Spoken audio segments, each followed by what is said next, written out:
Anggota baru dan pengurus 6 komisariat anak cabang Pemuda Katolik Komisariat Cabang atau Koma Kota Kupang resmi dikukuhkan. Pengukuhan dilakukan dengan pengambilan sumpah pemimpin Komak 6 kecamatan, penandatanganan berita acara dan penyerahan bendera Pataka pada tiap pemimpin Komak Pemuda Katolik Kota Kupang. Pengukuhan dilakukan oleh Ketua Pemuda Katolik Komcap Kota Kupang, Theodora Ewalde Taek, dan disaksikan Wakil Wali Kota Kupang, Herman Usman, Sekretaris Pemuda Katolik Komisariat Daerah NTT, Juvensius Tukung, dan Romo Maksi Unbria.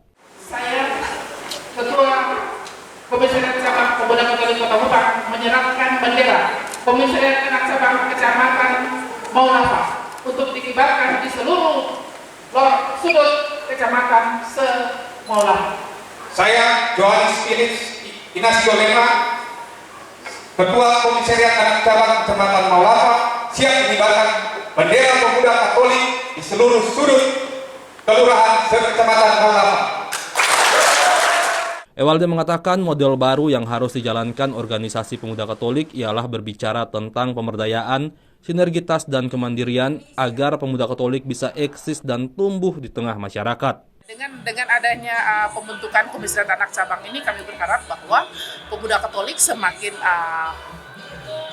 menjadi organisasi yang besar di kota ini, kemudian menjadi organisasi yang benar-benar bisa bersinergi dengan pemerintah ataupun elemen manapun untuk merealisasikan tujuan kami sebagai organisasi sosial kemasyarakatan untuk membantu melaksanakan ataupun membantu peningkatan kualitas sumber daya manusia dalam tubuh organisasi dalam rangka pembangunan di Kota Kupang. Model yang baru yang harus kami jalankan saat ini adalah paradigma baru yaitu tata kelola organisasi yang baru. Kita tidak boleh kaku dengan organisasi yang harus hanya mengurus kegiatan-kegiatan latihan kepemimpinan atau public speaking dan lain-lain yang mereka sudah dapat di organisasi kemahasiswaan atau di organisasi lain. Jadi Pemuda Katolik kita bicara soal pemberdayaan. Ya, kita bicara soal sinergitas. Kita bicara soal sinergitas, pemberdayaan dan kemandirian.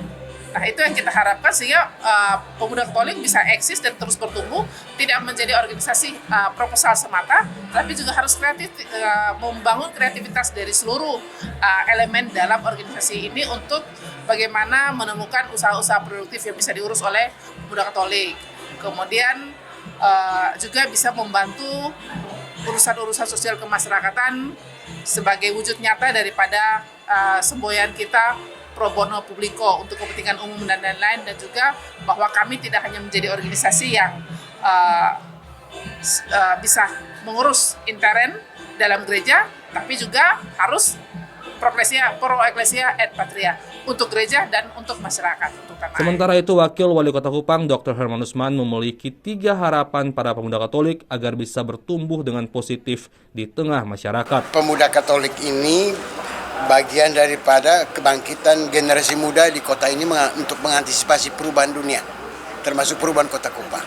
Yang kedua, tentu saya berharap pemuda berperan serta dalam membangun, terutama sumber daya manusia, dan mulai dari diri mereka sendiri. Ya. Ketiga, berorganisasi ini adalah bagian daripada melatih untuk masa depan. Ya, karena berorganisasi ini kan mampu menggunakan alat. Nah, bagaimana dalam alat kebersamaan ini mereka mampu menciptakan kerjasama, solidaritas. Nah, itu belajar dari organisasi. Begitu. Sinergitas yang diharapkan dengan pemerintah. Sinergi yang saya harapkan bahwa mereka mampu memberi motivasi dan penyadaran terhadap sesama generasi muda untuk berperan serta, termasuk berpolitik. Jangan takut. Nah, jadi sehingga mereka bisa aktif di partai-partai, mau pilih partai mana terserah mereka, tapi itu adalah bagian daripada bagaimana generasi muda itu membangun diri. Berlangsung selama 3 hari, kegiatan yang melibatkan 86 anggota tersebut didukung penuh pemerintah Kota Kupang. Gary Rudolf, AFB TV melaporkan.